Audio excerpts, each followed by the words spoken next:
In this edition, Aries Merritt breaks new barriers. Usain Bolt goes out in style.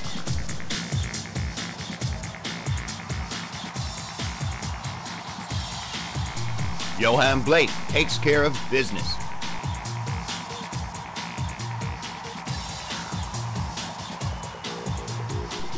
Nixon Chepseba leads the Kenyan redemption. Anna Chicharova jumps for world supremacy. As Vivian Sheriou goes for a season's best.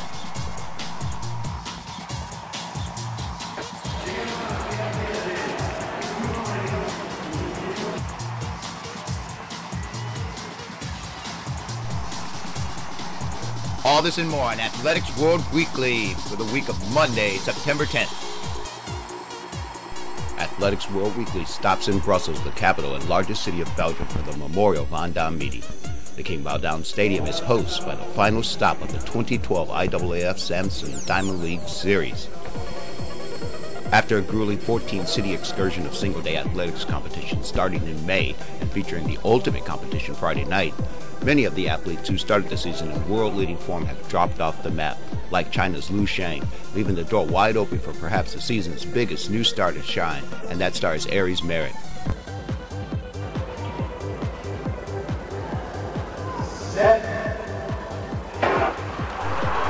Merritt's start was really good with Solishabenkov and Richardson, but by hurdle 3, Merritt had already gained a substantial lead over an Olympian field.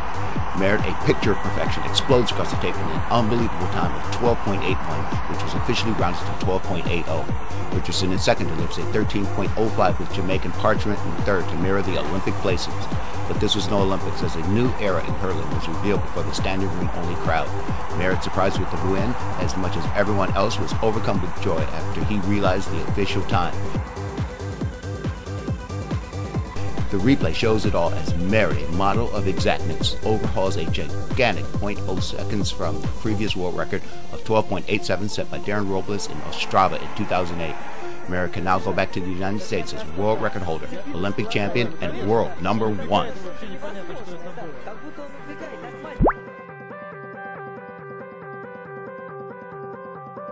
Usain Bolt, making his first appearance in the 100 meters since the Olympic finals, was in the unusual position of playing second chair to another athletics hero after Merritt's stunning world record achievement. Bolt, who has had his share of problems early in the season, has been magnificent during the second half, and despite being upstaged by Merritt, he is still the biggest attraction in athletics. The world record holder will be challenged by a company of Olympic finalists and the ageless Kim Collins of St. Kitts, Americans Ryan Bailey, and a host of Jamaicans composed of Nesta Carter, plus the rapidly improving Nicholas Ashmead, and another new island discovery, 20-year-old Kamar Bailey Cole. Both the Olympic champion and world record holder would need to run a very fast time to win.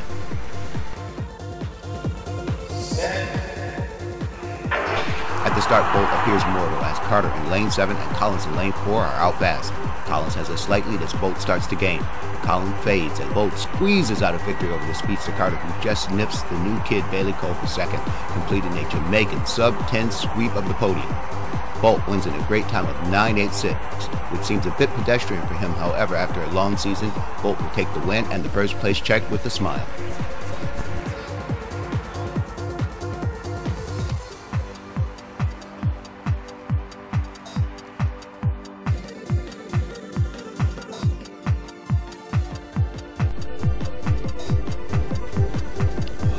A world record by Merritt and an appearance by Usain Bolt would be enough athletics thrill for most. However, Johan the Beast Blake was on hand to add another dimension of athletics abundance to the night. Blake, a well-known athletics hero since his 2011 World Championship victory over a disqualified Bolt, removed all doubt of his talents by defeating Bolt twice in an outright victory during the 2012 Jamaican national trial. Blake has since become a star of the first rank, providing the only legitimate counterbalance to the overwhelming Usain. Tonight, Bolt was taking on 200-meter Olympic bronze medalist Warren Weir, as well as European champion Christophe Lemaitre, and yet another emerging Jamaican superstar. That's right, another Jamaican breakout sprinter in the form of Jason Young, who burst upon the scene this year in Lucerne by running 19.86 for the 200-meter discipline.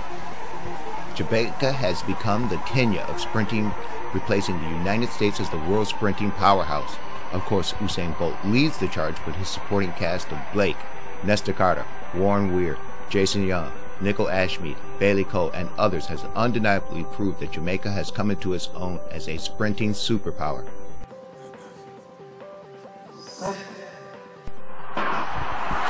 At the sound of the electronic gun, Blake gets out fast, really fast, making up the stagger on the American Darvis Patton within the first 20 meters.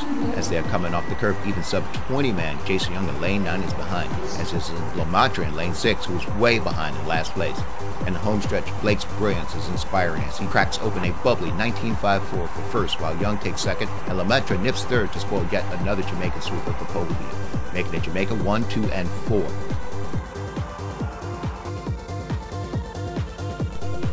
The replay shows it all, that distinctive gap between the competition and first place that is prevalent in all the Bolt and Blake races. It seems a bit odd, the idea of a 19.54 being run as routine, but that is where the progression of his performance has taken us, and is now what we have come to expect at the close of the 2012 season. Citius Altius Fortius.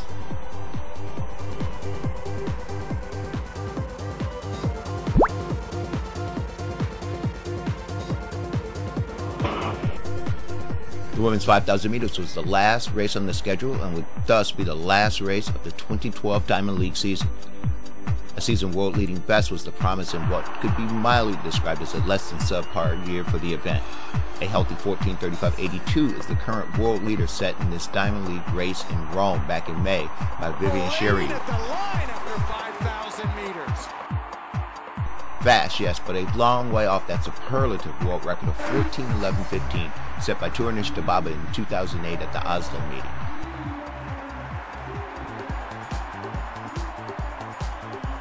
As you can see, Dababa's effort was a solo effort, and many expected her to improve upon that time, although that did not happen.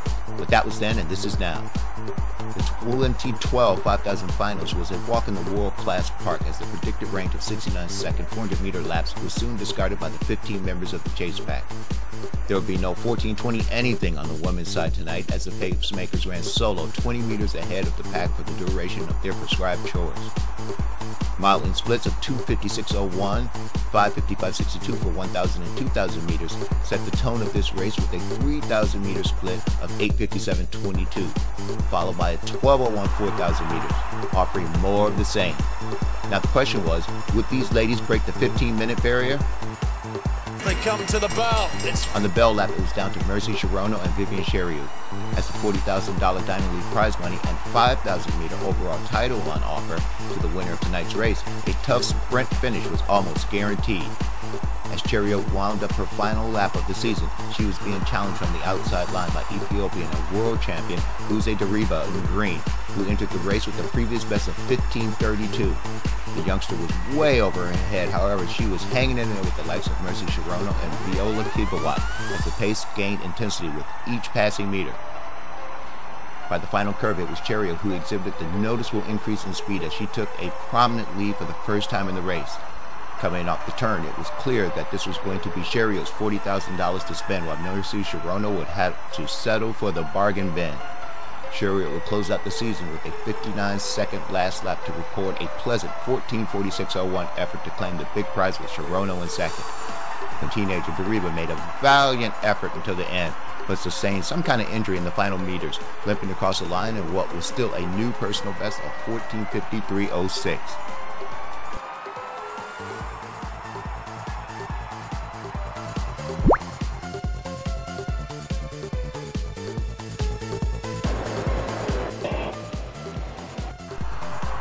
The men's 1,500 meters was an entertaining affair with a strong Kenyan contingent featuring a returning Asbel Kiprop running in his first race since his dismal showing in the Olympic Games metric mile. The two total gold medals won by Kenyan men in London was considered a humiliation, and team officials returned home to a firestorm of public criticism and media questioning that reached the highest levels of government scrutiny as President Mwai Kibaki ordered a special probe into the, quote, dismal performance of the team.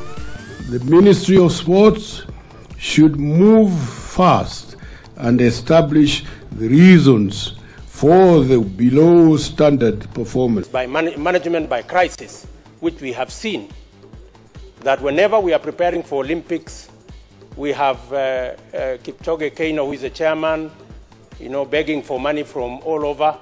Our performance in London was better than our performance in Munich in 1972, Los Angeles in 19...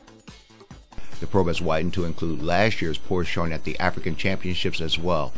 If one were to look a little further into Team Kenya's fortunes, the medal chart at the February World Indoor Championships reveals Kenya's men's squad didn't win any disciplines there either, harvesting only a silver and a hard-fought bronze in a thrilling men's 3,000 meters. But it's going to be Chogi that gets it. It's no secret that the top men and women Kenyan runners are always available to the biggest prize earnings their talents can reap, unlike the Ethiopians who put national pride ahead of big money prize races. However, they are paid a very nice government stipend, unlike the Kenyans. Since it is nearly impossible to make a Kenyan traveling national team such as the Olympics or World Championships, which is limited to 3 men per event, most Kenyan athletes put personal gain before national affiliation, because more than likely, it is all they can achieve in a career. A country with close to 200 men who achieve the Olympics qualifying standards makes you realize you have to hit the money circuit and not think about the national team as much.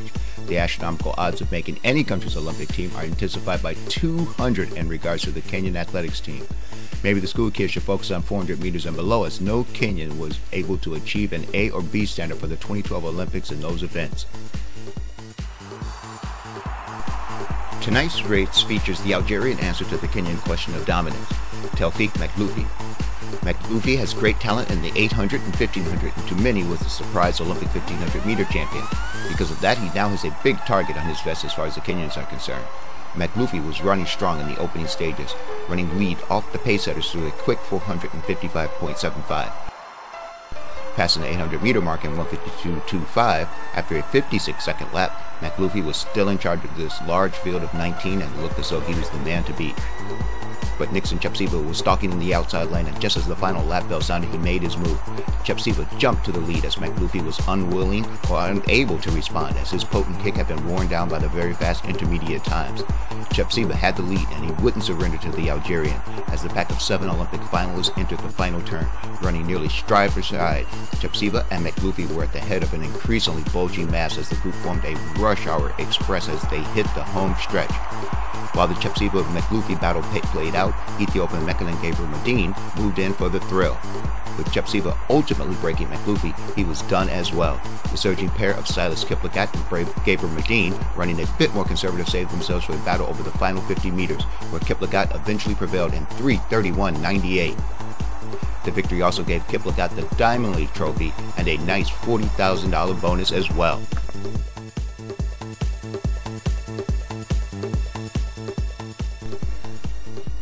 Athletic World Weekly heads to the largest and the capital city of the Republic of Croatia, Zagreb, for the Hanzekovic Memorial Athletics meeting, part of the IAAF World Challenge Series. The stadium SRC Mladost, just outside of the capital city of Hanzekovic, is the venue for the meeting, which highlights the men's 110-meter hurdles race each year. This year, world champion Jason Richardson was on hand to try his luck again at the stadium record set by Mark Creer in the 1998 version of this classic meeting. This edition, the Olympic silver medalist and the marquee attraction ran essentially a solo effort as he handled the class field with ease. Jason did get the record, but he didn't disappoint the fans, coming through with a commanding 13.07 win, well ahead of David Oliver in second in 13.22. Last year, Richardson ran a 13.04 PB when finishing second behind Oliver. His hurdling status has since changed, and his personal best has lowered to 12.98. He is now the clear choice for number 2 in the world. Ready. The final race of the night presented the encore performance or return of Allyson Felix to the track in her first race since the London Olympics, which of course would be her last race of the season. Felix finished up her season in front of the 9,000 enthusiastic spectators as she throttled the opposition with a 22.35 run. She destroyed the 22.53 meet record set by Nigerian Mercy Nku back in 1999.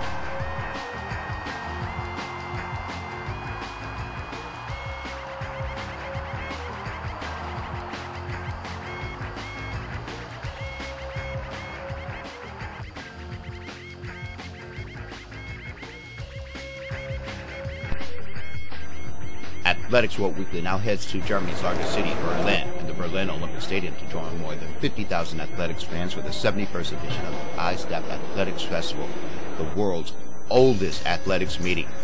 Of the highlights of the event, world record holder and Olympic gold medalist Aries Merritt stopped in Berlin last Sunday for a hustle before his record-breaking feat in Brussels on Friday night.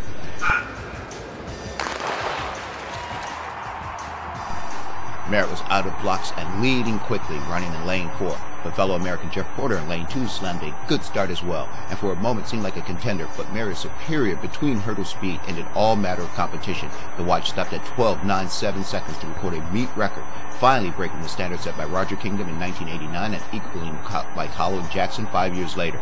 Ryan Wilson of the USA was second in 13.45.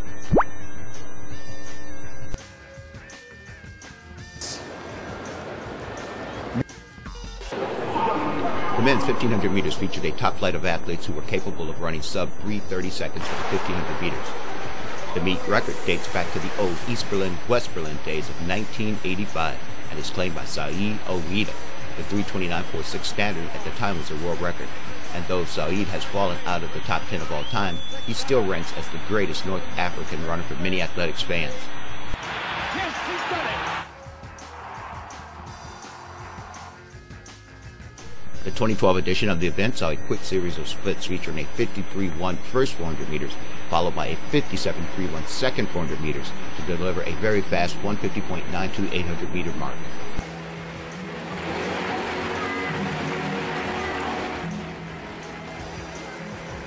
The 3:30 barrier was well within range if the pace could maintain, but by the bell lap the pack started to bunch up a bit, which was always a sign of slacking the pace. By the 1200 meter station, the proof was in the time as a 59.06 third lap landed the field in a 2:49.98 zone, clearly out of the range of the meet record. With the pacemaker gone, it was now a charge to the home stretch. This was led at first by Daniel Kipkecher-Coleman, who was soon passed by compatriot Nixon Chepseba in orange. The former African youth champion silver medalist at 1500 meters was trying to take the race apart, but a prominent display of pace was offered up by Khalid Nduku as he moved past Coleman to position himself to strike at the still commanding Chepseba. On the final turn, it was now a race of attrition. The record saved for another year, it was now down to who had the stamina to maintain, not surge. Bethwell Bergen was poised just behind Chepseba to strike.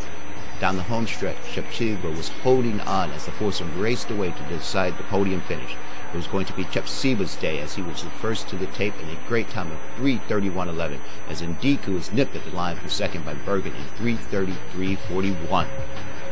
Chepseba placed an inexplicable 11th at the games when most insiders felt he was a sure thing to stand on the podium. This win can't make up for that, but it's a step in the right direction to Moscow 2013 and the World Championships.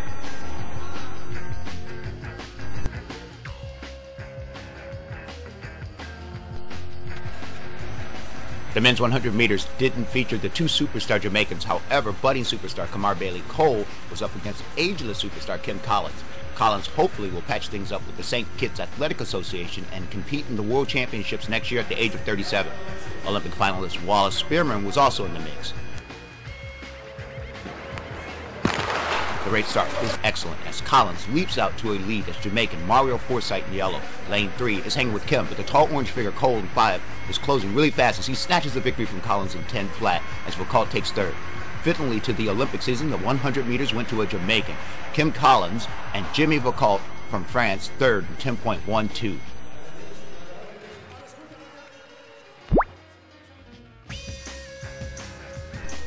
Athletics World Weekly now heads to northern France and the fourth largest city in the French Republic, Lille, where you look at the Lille Metropole Half Marathon. The event, a standard on the French athletics world calendar, was first held in 1986 with a few hundred starters and has grown to a record crowd this year of more than 12,000. The start is old style as it features the elite male and females along with the masses on the narrow avenues of the Boulevard de la Liberté. This year's race featured the talents of Ezekiel Shibi, who set a new course record in 59.05 with a 21-year-old Bernard Coech second in 59.10.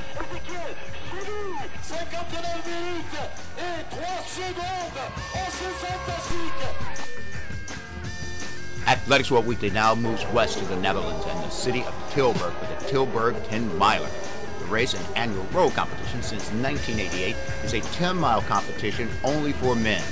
More than 5,000 line up each year for this annual imperial distance event on the continent, which is somewhat rare.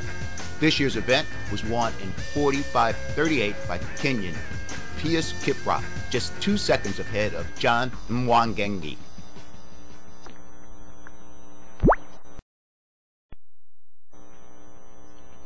Athletics World Weekly now heads to the capital of the Mexican Union and the largest city in the country and perhaps the world, Mexico City.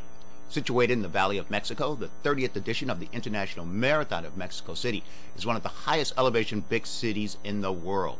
The 2,240 meter or 7,350 foot altitude is usually a hindrance to quick times in distance races such as the marathon, but the race still attracts more than 18,000 people to the starting line. This year, Peter Lemayan picked up the win and easily crossed the finish line in a record time of 2:15:53.